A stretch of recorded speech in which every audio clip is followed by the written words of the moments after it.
في فقرتنا الأولى بنحاور يعني حول رواية كائن رمادي. كائن رمادي من تأليف الأديب نشأة المصري، وهذه الرواية رواية فلسفية تدور حول أسئلة الوجود وماهية الحياة، وحول صراع البطل في إيجاد تفسير لما يحدث له من كوارث وما يواجهه من تعقيدات في حياته. يحاول أن يبحث أيضا عن حريته المزعومة، ولكن كيف يستطيع الإنسان أن يصل إلى الحرية؟ أسئلة وجودية كثيرة يطرحها الكاتب نشأة المصري من خلال رواية كائن رمادي. وأحب أن أنوه إلى أن هذا الأديب حائز على جائزة الدولة التشجيعية، جائزة اتحاد الكتاب، جائزة إحسان عبد القدوس، وأيضا حاصل على منحة تفرغ من المجلس الأعلى للثقافة، ولديه العديد من المؤلفات في مسرح الطفل.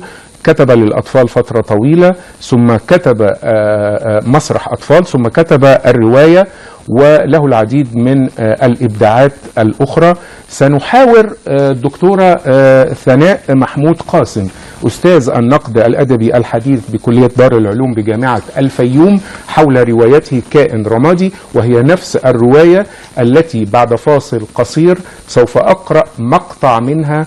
هذا المقطع دال على مضمون هذه الرواية. بعدها أحاور الدكتورة ثناء حول أعمال نشأة المصري الأديب المعروف. في الفجر أسرع إلى عربته وانطلق إلى المقبرة. تلمس أقرب نقطة يتصورها إلى رأس أمه وطبع عليها قبلات كثيرة. رجع وهو أهدأ، أدار مفتاح الباب في مكانه، آلمته عينه فمسحها بظهر يده وتعجب. كيف لم تدمع عينه دمعة واحدة وهو في المقبرة، بينما دمعت وهو يفارق ابنته؟ كان ينبغي أن يبكي عند المقبرة وبغزارة. إنه يعاني من مشكلة.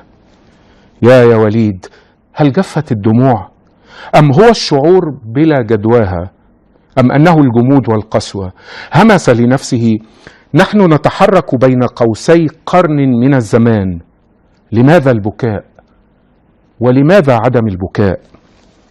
ركبت عربتي وانطلقت على غير هدى كما اعتدت في الفترة الأخيرة.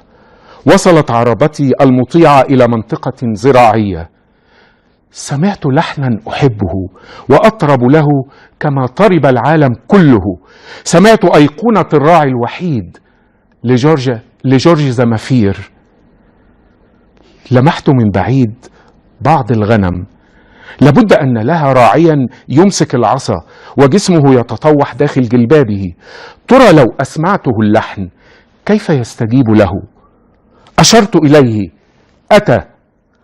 رفعت صوت الموسيقى عاليا. سمع بلا مبالاة. سألته: هل تحب الموسيقى؟ وهل تغني أحيانا؟ في صمت يتهمني بالتطفل سدد عينيه العسليتين الواسعتين ومضى. أكيد لديه أمور أخرى تطربه، ربما موال أو أصوات بعض الكائنات دون لجوء إلى وسيط من أوتار أو آلات أو صوت مطرب مدرب. فقدت جانبا من لذة الاستماع. أطفأت الموسيقى.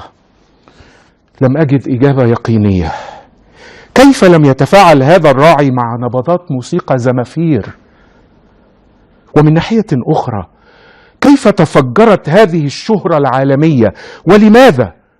لم أجد إجابة شافية. أهي هدايا من السماء الغامضة؟ لماذا يلقى لحن معين أو رسمة أو قصة قبولا كاسحا؟ عادة يأتي دور المفسر ليختلق أسبابا قد لا تمثل الحقيقة. جزء كبير من العقل يعمل في مهمة التبرير، وما أدراك ما التبرير؟ وسيلة خائبة لتغلق أسئلة غالبة. أنا أيضا تجهدني الدوائر المفرغة. عموما إنني الآن في نشوة منقوصة بمشاعر الرمادية.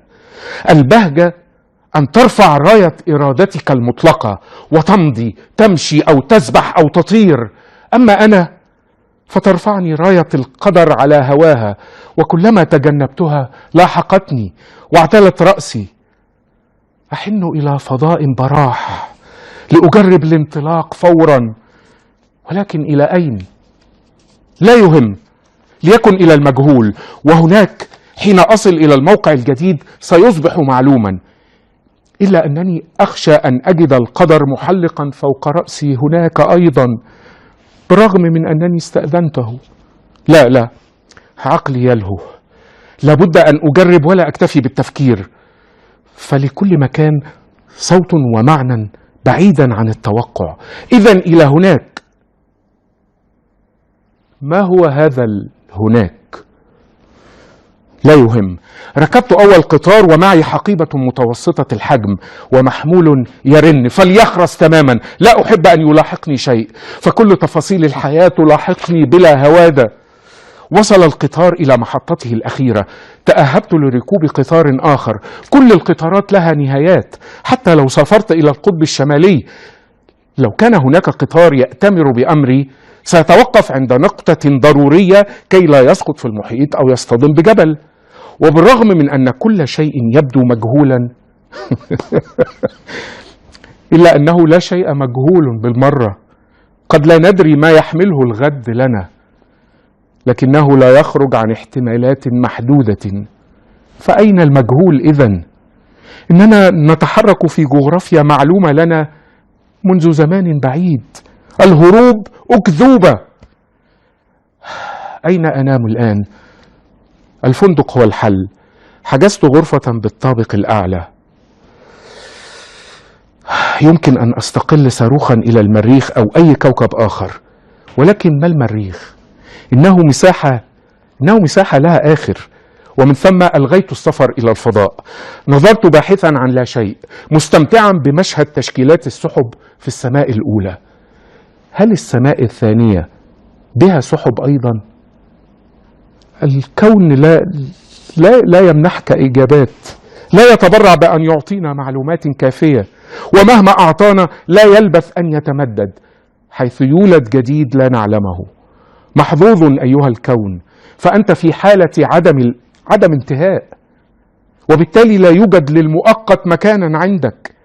مهلا كأنني سمعت الكون يقول إن من بدأ الكون يستطيع أن ينهيه حين يشاء.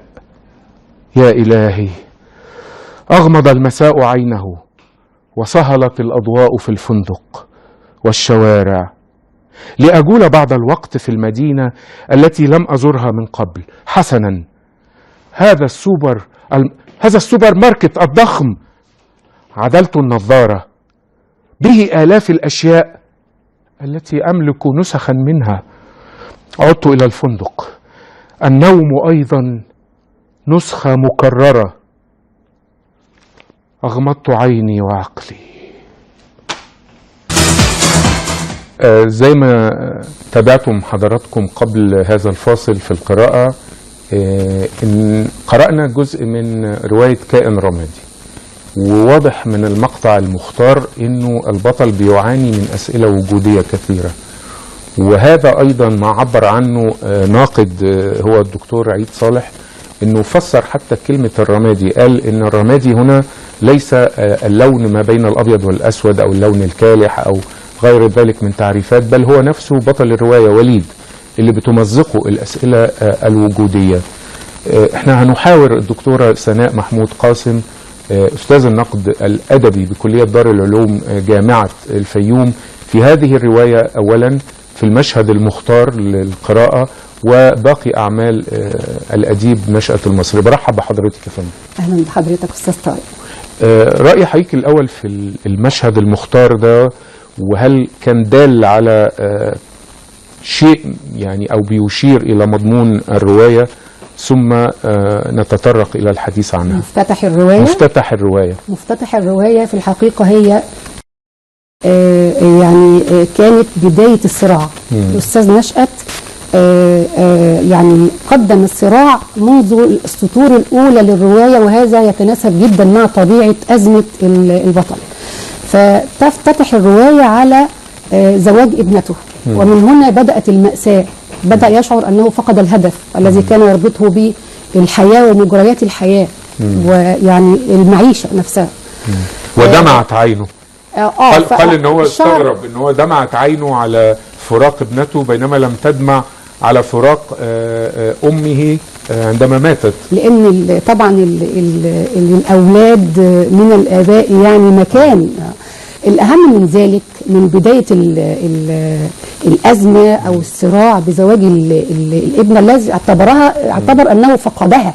نعم. لم تتزوج، هو فقدها لان البنت ستنشغل ببيتها واولادها. الاهم من ذلك ان الاستاذ نشأت بدأ بالكشف عن الصراع نفسه. وهذا يتناسب مع طبيعة الرواية، لأن في بعض الروايات التي تقدم موضوع أو قضية ما تكون هناك مقدمات ثم نصل إلى الصراع ثم نبدأ اللي هي الترتيب الكلاسيكي للرواية. لكن في مثل هذا النوع من الروايات يصح أن تكون يعني طبيعة الصراع واضحة منذ الأسطر الأولى. نعم. تمام. هو باحث عن الحرية أيضا؟ لا، الرواية هي في اتجاه مخالف تماما لممكن للتوقعات التي وصلتني إلى الآن. ما هدفه؟ الهدف من الرواية هو الأزمة التي يعانيها وليد البطل من طبيعة الدنيا. أنها كل شيء في الدنيا مؤقت. كل شيء محدود بنهاية. نعم. الشوارع عنده مؤقتة لأنها ستختفي بعد قليل وتتغير معالمها. الأولاد في نهاية لوجودهم معنا. نعم. أعمارنا مؤقتة. صحيح. ولها نهاية بالموت. وهذا يعذبه. الموت أصلا عنده له نهاية بالبعث. إذن كل شيء في الدنيا له نهاية وهو له وضعية مؤقتة. وهذه هي عذاباته. لماذا؟ لأن الإنسان بيفقد الشغف، بيفقد القدرة على الإيجابية أو الحركة في الحياة، يشعر أنه لم يعد هناك هدف يسعى إليه وما شابه. ثم يتأمل في أمور الدنيا، يتأمل في أحوال الناس، ثم يعني كل شيء حوله ينطق بالوضع المؤقت، له نهاية غير ثابت، يفتقد لصفة الخلود والثبات. وهذا ما يؤكد عليه الدكتور صالح، بيقول دائما تستوقفه صور النهايات لكل الأشياء. تمام. الحياة مهما طالت موقوتة، والأشخاص مهما عمروا، حتى نوح عليه السلام مات بعد 1000 عام. الحياة بين قوسين، وقطار العمر لابد له من نهاية يتوقف عندها، وإلا اصطدم بالأسوار أو سقط في المحيط. حتى المحيط أيضا له نهاية لو نظرت له من الفضاء، رغم أنه يمثل ثلث مساحة العالم. وبيرجع للجزء اللي أنا قرأت منه مقطع: الآن أيقنت أن كل شيء بين قوسين، لا شيء يحكمه قوس واحد، وما نلمسه أو ما نلمسه أقواس مؤقتة. طيب، دلالة العنوان كائن رمادي، لماذا هو رمادي؟ هو إنسان يبحث عن يعني عن إجابات. لماذا الإنسان الذي يبحث عن إجابات نصفه بأنه رمادي؟ هذا موضوع كبير. أحاول أن ألخصه في عجالة. في مع رواية مثل رواية كائن رمادي ينبغي أولا أن أوضح أمرا ما. أمر يتعلق بمسؤولية وضع العنوان. هي مسؤولية ومهمة مشتركة بين الكاتب والقارئ. أما الكاتب فعليه أن يراعي عند وضع العنوان مقاييس أو معايير معينة أو يعني السمات الخاصة بالعنوان. على رأسها عندي يعني في رأيي هي أن يكون العنوان حاملا لأعلى نقطة توضح الهدف أو المغزى الذي يريده الكاتب. طيب اديني مثال بقى في هذه الرواية. تمام. كيف هذا العنوان كائن رمادي يدل على يأتي دور للقارئ. القارئ ينبغي عليه له دور أيضا في توضيح الدلالة. القارئ ممكن يرتكب إجراء خاطئ، أن يأخذ العنوان بكل مغرياته والتكهنات والتساؤلات ويدخل بها إلى الرواية، فيصاب ببعض الضلالات أو الأمور التي ممكن أن تصعب مسألة فهم الرواية. تمام.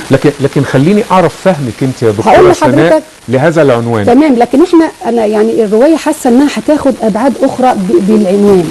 ليه؟ لأن القارئ لو دخل بخلفية معينة، اللون الرمادي يمثل عنده رقم واحد في ذهنه التردد، الشخصية المترددة بين وبخاصة إذا دخل الرواية بهذا المفهوم.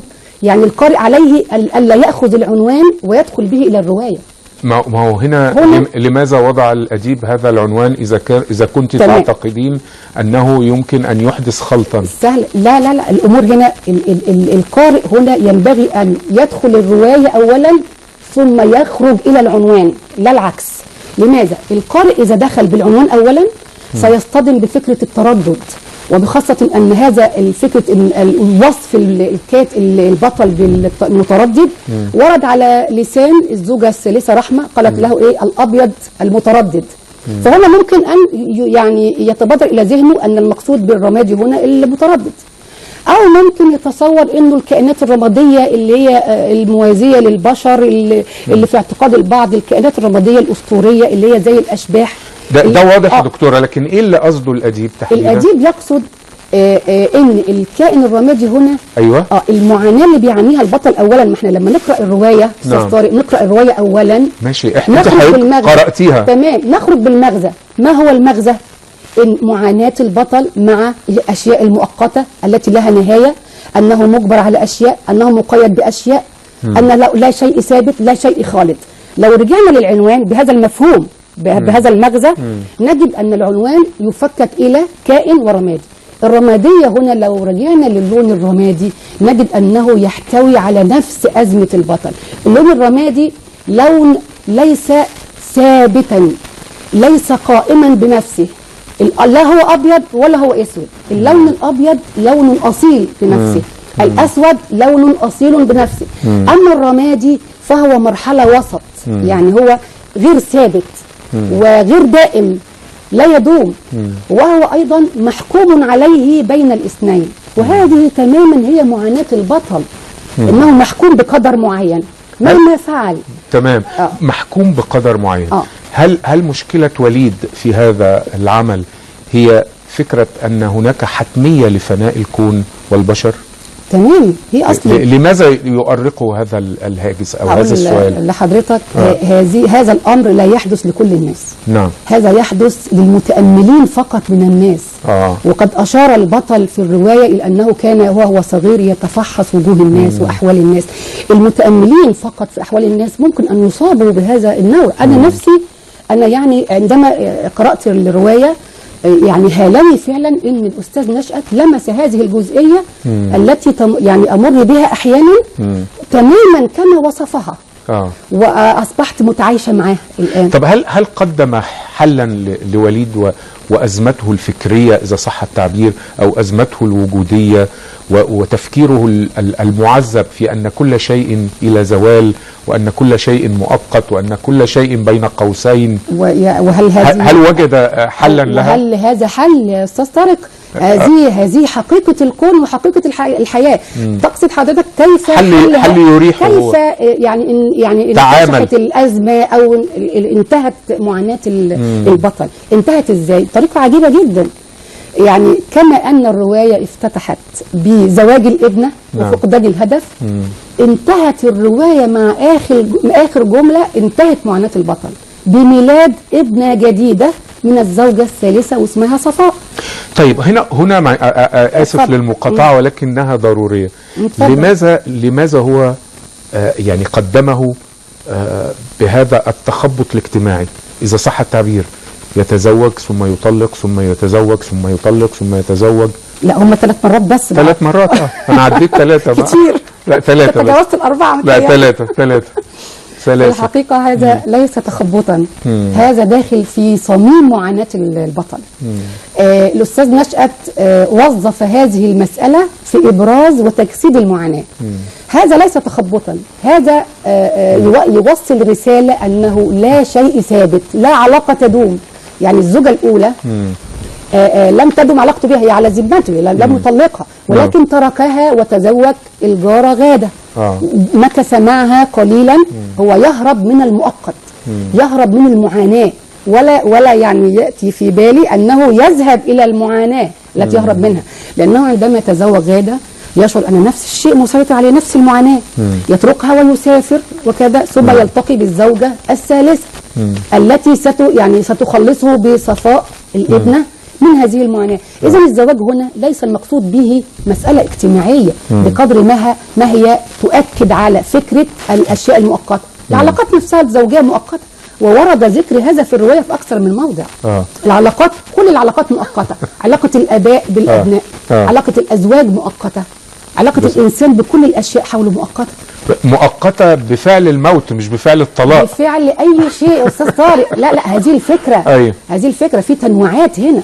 يعني ممكن تنتهي الحياة بالانتحار مثلا، بالموت، أو الطلاق كمان، بالسفر، هو لم يطلق، بالسفر، بالانفصال، بزواج الابنة، بالسفر، أشياء من هذا القبيل. كل أنواع التغيرات اللي ممكن تطرأ على الإنسان. السكن نفسه غير دائم. هو لم يطلق، بتقولي لم يطلق. واحدة توفت، الأولى توفت. لا الليبية توفت، لم يتزوجها.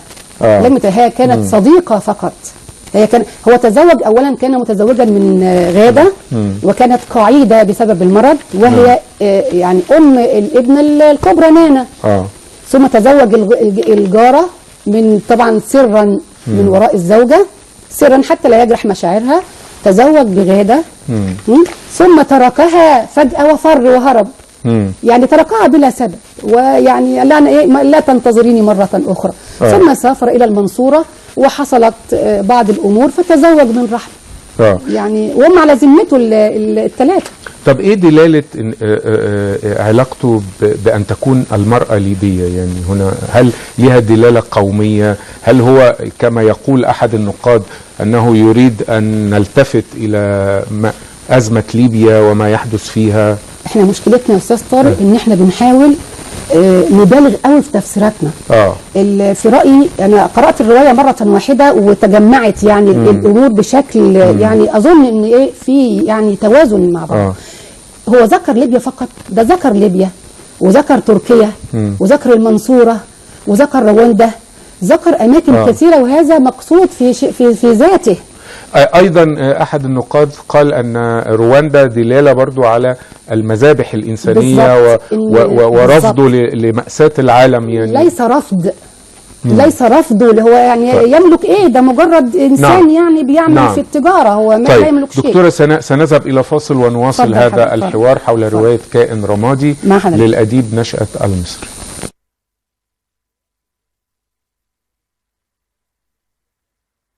مستمر ومتواصل في مجالات شتى مثل القصة، الشعر، الكتابة، الأطفال، المسرح. لم أتوقف عند كاتب بعينه أو شاعر بعينه، لكنني أخذت كما يقال من كل بستان زهرة. وحتى في كتاباتي لم أتوقف عند القصيدة العمودية أو عند قصيدة التفعيلة أو عند القصيدة النثرية. كل هذه الألوان من الشعر تتضافر ويظهر بعضها في بعض الأوقات وهكذا. وبنفس الدرجة حدث في المعالجات الروائية الأخيرة، وإن كنت يعني أحترم كثيرا التعامل مع التاريخ في الرواية إذا كان تعاملا أمينا وموضوعيا، وقد حاولت ذلك بالذات في رواية دماء جائعة التي اعتبرت في العام الماضي أيقونة الروايات التاريخية العربية.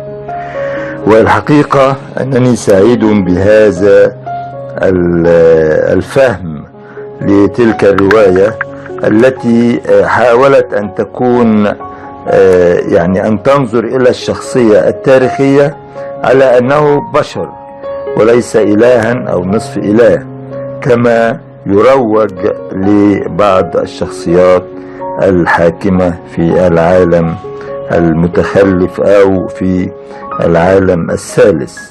أعزائي المشاهدين، أسعد الله أوقاتكم بكل خير. قنديلنا لهذا اليوم شاعر وكاتب مسرح الأطفال والروائي نشأة المصري، أحد أهم الشعراء العرب.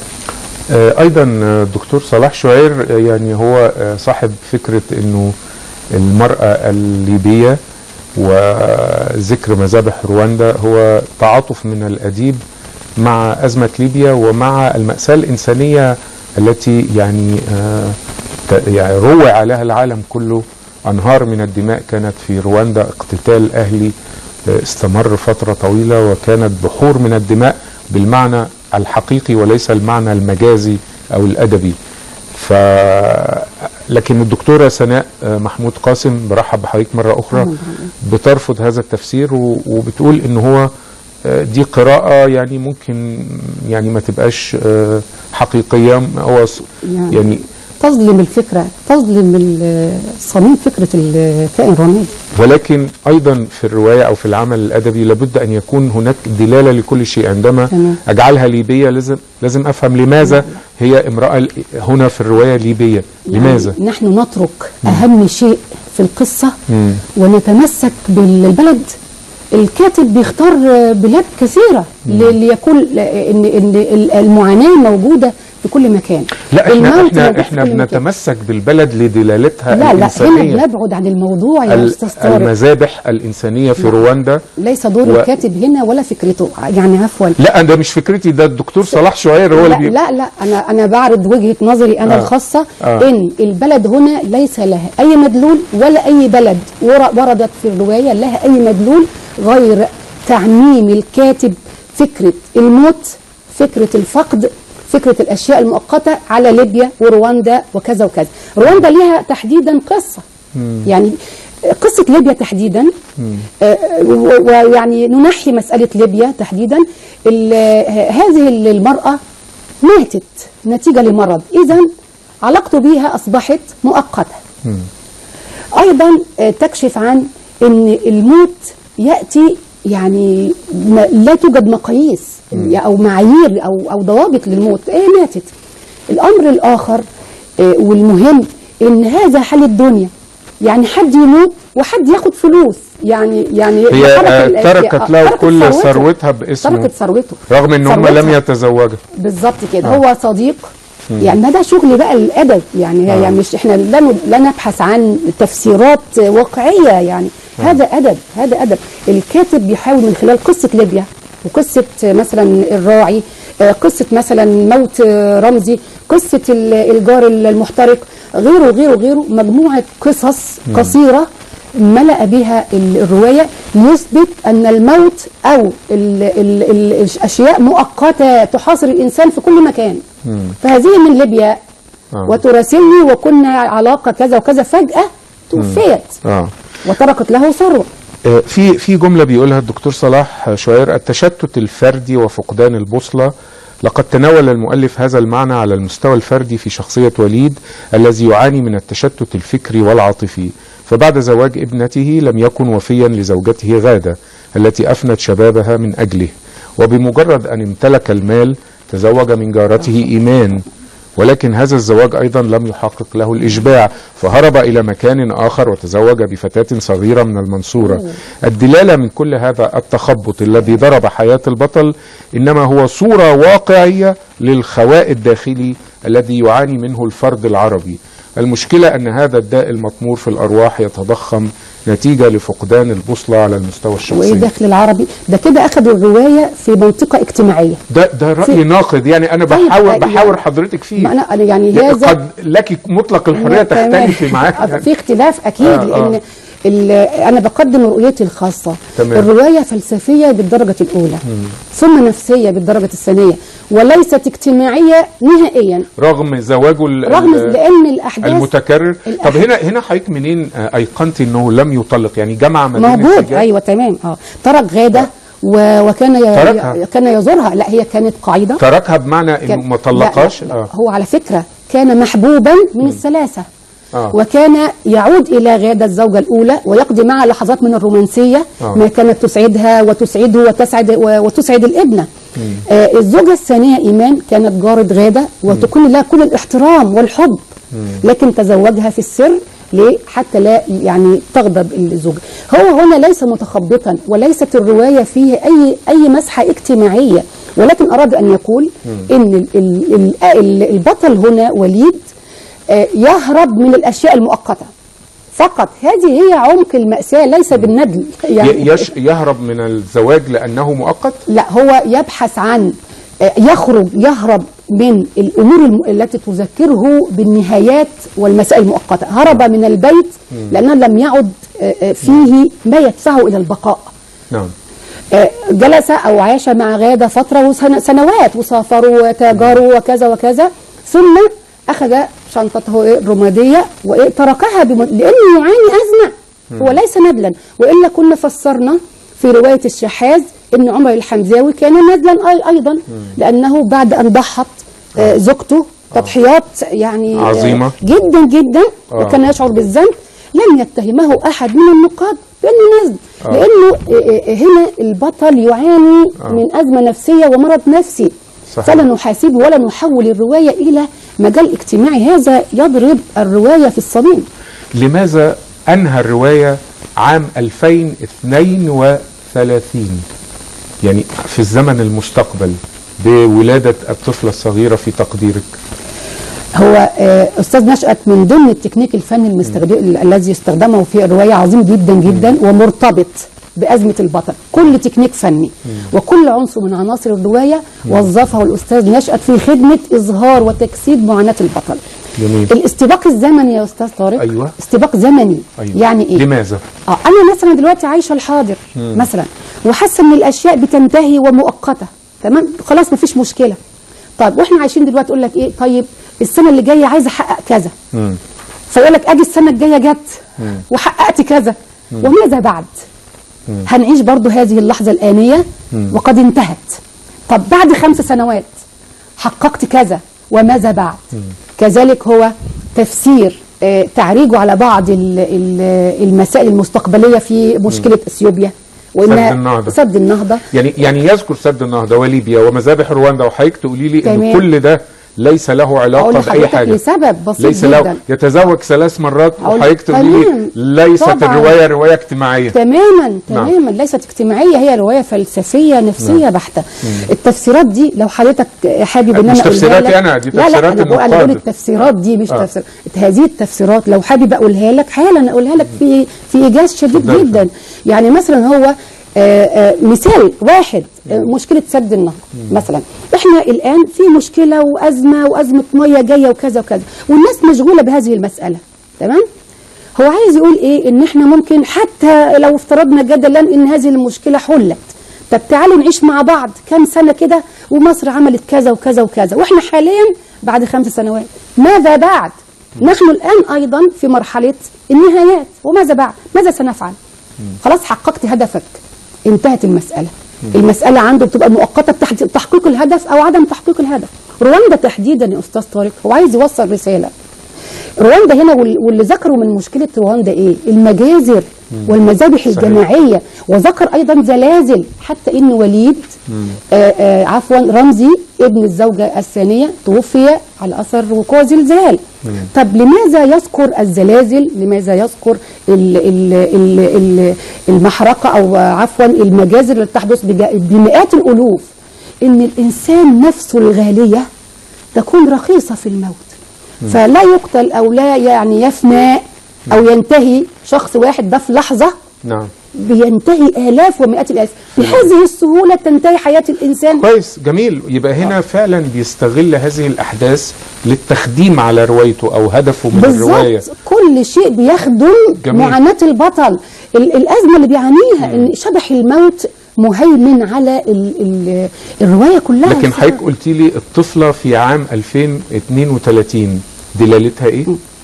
هو أنا أظن إن هو كاتب إن الرواية انتهت 2023، هو لم يقصد إن هو انتهت في كذا. 32 يبقى هو خطأ مثلا مطبعي. خطأ مطبعي. مش رؤية مستقبلية يعني. الرؤية المستقبلية ربما لو 2032 أنا اعتقدت إن هو ممكن يعني إنه الأمل ربما يأتي. لا، هي ما فيهاش لا أمل ولا فيها يأس. الموضوع مطروح فعلا، حقيقة مذكورة في القرآن، إن فعلا الدنيا فانية، كل من عليها فان، إنك ميت وإنهم ميتون، إذا القضية يعني هي ليست قضية، دي حقيقة. نعم. حقيقة. فهنا يعني عندنا الاستباق الزمني وقع في مسألة مثلا موضوع سد النهضة، مثلا فوز مصر في على البرازيل في كأس العالم، وده يعني هدف. طب وماذا بعد؟ ماذا بعد أن نحقق هدفنا في الحياة؟ هنموت. دي فكرة البطل. لكن مش رواية اكتئابية أو تشاؤمية. لا ما نقدرش نقول إن هي حاجة زي كده. لا تماما بالعكس. شخصية وليد كانت شخصية متحركة جدا. كان محبوبا من كل زوجاته. وكان شخصية حكيمة. يعني جمع ما بين 3 زوجات والثلاثة حبوب. هو لم يجمع بينهن. هو يعني لم يجمع بينهن في مكان واحد، كل واحدة ليها علاقة منفصلة. في مكان واحد. لا الجمع بينهم هنا بتوحي بان هو ايه؟ يعني هو اصلا ما كانش عايش على ذمته. لم يكن يعيش مع الثلاثة في مرة واحدة. لا، ده عاش مع دي وتركها، هرب، فر من ماذا؟ لم يفر من الزوجة على المستوى الاجتماعي، ولكن فر من أزمته، من معاناته. هو يريد أن يبحث عن واقع مفتوح وليس بين قوسين، مساحة محدودة يتحرك فيه، يبحث في الحرية.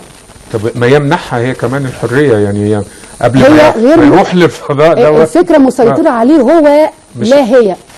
هو الذي يفر من هذا ويجد نفسه في النهاية بدل من أن يفر من هذه المعاناة يذهب إليها فيفكر في الفرار مرة أخرى، وهكذا. كان من ضمن الجمل المذكورة في الرواية، يعني أترك لحضرتك التعليق عليها، جمل تبدو أشبه بالمأثورات، يعني للألم حق الفيتو على ما عداه من أحاسيس، وهو يفتح بصيرتك على الجوهر. أنا لا أخاف الموت لأنني لا أعرفه، لكنني أخاف الألم وأهرب منه. الآن أيقنت أن كل شيء بين قوسين، لا شيء يحكمه قوس واحد، وما نلمسه مجرد أقواس مؤقتة. أغلبية من حولي رماديون ولا يشعرون بذلك، كأنهم مصابون بعمى الألوان والأفكار. تعليق من حضرتك على الجمل دي. الجزء الأخير منفصل عن الجزء الخاص بالموت والألم. الجزء الخاص بالألم والموت هو لا يخاف الموت، هو يخاف الألم الذي يعقبه الموت، وفعلا دي حقيقة. صحيح. يعني وانا قاعده مثلا الذي يسبق الموت الألم الذي يسبق الموت، لأنه مش يعقبه بقى، يسبقه. الألم الذي يسبق لا قالوا الموت الذي يعقب الألم. الموت الذي هو ذكر هذه الجملة تحديدا عندما كان يعاني من ورم في الظهر. إذن هو على مشارف الموت. تمام. ويشعر بألم شديد جدا. إذن هو يقول أن الحقيقة الموجودة الآن المحسوسة اللي هي عمدة المعاناة عندي الألم الذي أشعر به، هو الذي أهرب منه الألم. يعني أنت تفسير حضرتك للرواية إنها رواية وعظية مثلا؟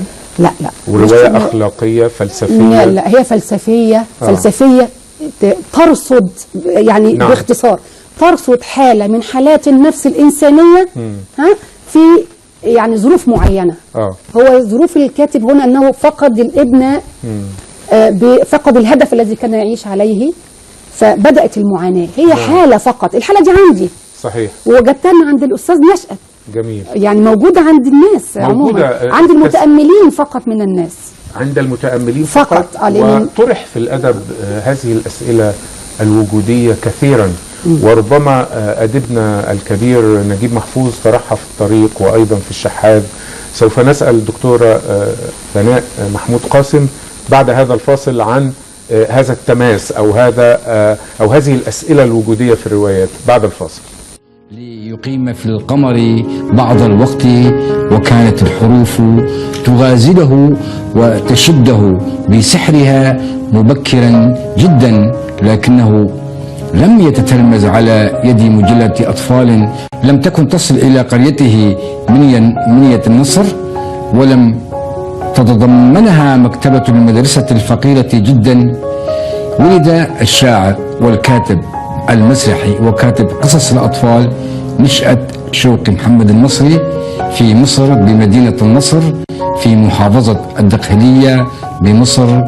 حصل على بكالوريوس اقتصاد وعلوم سياسية عام 1967، وعمل في مطلع حياته بالجمارك، ثم تفرغ للعمل الإبداعي ليصدر مجلة زمزم للأطفال لمدة 9 سنوات، ومجلة سنابل في أمريكا لمدة 2 عام.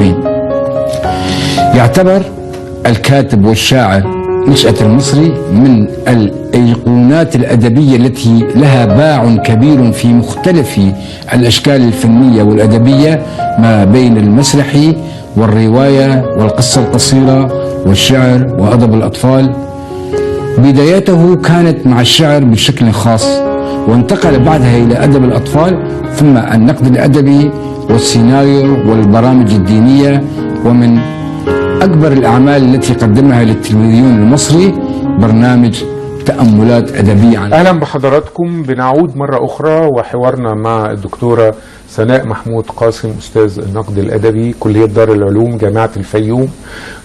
قبل الفاصل كنا نسأل عن هذا التأثر أو هذا التماس مع روايات نجيب محفوظ، الشحاذ والطريق، أو بشكل عام الروايات التي تطرح أسئلة وجودية. هل تضعين كائن رمادي تحت هذه المظلة؟ لا، إلى حد ما لا. هي أزمته كما وضحناها يعني ممكن أي إنسان يمر بيها، يعني صحيح. ليست أسئلة وجودية، هي رواية فلسفية لكنها ليست غارقة في الفلسفة. يعني ايه ليست غارقه في الفلسفة؟ يعني لا يتحدث عن ازمه الوجود والعدم الاسئله الوجوديه المعروفه في امور الفلسفه التي ممكن تصل بالانسان الى الالحاد او الى كذا او الى كذا. هي فكرته بسيطه جدا. انا هموت مهما عشت، عمري هينتهي. السكن اللي انا ساكنه يعني ساكن فيه ممكن يتغير، العلاقه اللي انا داخلها ممكن تنتهي، اعمارنا خلاص هتنتهي، كل شيء بيزول، كل شيء فاني، كل شيء غير ثابت. هذه الفكرة ببساطة هي تتمس مع الفلسفة، لكنها ليست متعمقة مستغرقة في الفلسفة. ايه الفرق بينها وما بين مضمون الشحاذ والطريق؟ هذه الروايات الثلاثة بينهم اتفاق وتشابه كبير جدا وفارق واحد. التشابه مثلا في ان الروايات الثلاثة تتحدث عن شخصية محورية تمر بأزمة ما. في الطريق كان صابر الرحيمي يمر بمسألة معينة، بيبحث عن الأب علشان يصل إلى الكرامة وإلى بكل رمزية الأب. يعني هنا الأب يحمل معنى السلام والحرية والكرامة التي يبحث عنها. وممكن يكون الإله نفسه لا لا لا لا لا لا لا لا لا يا أستاذ طارق، هذا يعني إحنا خلينا في مجال النقد. أنا بتكلم في مجال النقد. النقد تفسير ده أحد مستويات التلقي. لا لا النقد لا ينبغي أن نبالغ في الخروج عن النص. نحن أمام نص، لا نخرج عن النص. النص يخبرنا بأزمة صابر. تمام. الروايات الثلاثة متشابهة في أن هي يعني تتعلق بمعاناة بطل محوري أو شخصية محورية. عمر الحمزاوي في الشحاذ، صابر الرحيمي في الطريق، ووليد في كائن رمادي. التشابه الثاني في الأحداث مختزلة وليس لها قيمة بجانب شرح المحتوى النفسي للبطل. تتشابه في ماذا؟ وأيضا تتشابه في وضعية العنوان. ينبغي أن يفهم العنوان على نحو صحيح. يختلفوا في ماذا؟ يختلفوا في شيء واحد، طبيعة المعاناة لكل واحد. طبيعة المعاناة عند صابر الرحيمي في الطريق هي صراعه طريق، يعني ليست المعاناة ولكن نوعية الصراع. في الطريق صراع صابر الرحيمي كان مع القدر. طبيعة صراع عمر الحمزاوي مع المرض، لأن كان مريضا بمرض نفسي واسمه فصام العقل، واضحة جدا. أزمة أو صراع كائن رمادي مع طبيعة الدنيا المؤقتة أو الفانية. صحيح. نسيت أقول لحضرتك على تشابه آخر بين الروايات. رواية الطريق رواية فلسفية تبحث في فكرة الجبر والاختيار، والإنسان مجبر أو مخير أو مسير. تبحث في مسألة تحليل النفسي عن هل الإنسان ابن البيئة التي يعيش صحيح. فيها أو كذا. وأيضا رواية فلسفية. يعني بشكر دكتورة سناء محمود قاسم، أستاذ النقد الأدبي، كلية دار العلوم، جامعة الفيوم، على هذه الرؤية أو التحليل لرواية كائن رمادي للأديب نشأت المصري. بشكر حضرتك. شكرا جزيلا. بعد الفاصل يتواصل معكم برنامج فن المحاكاة.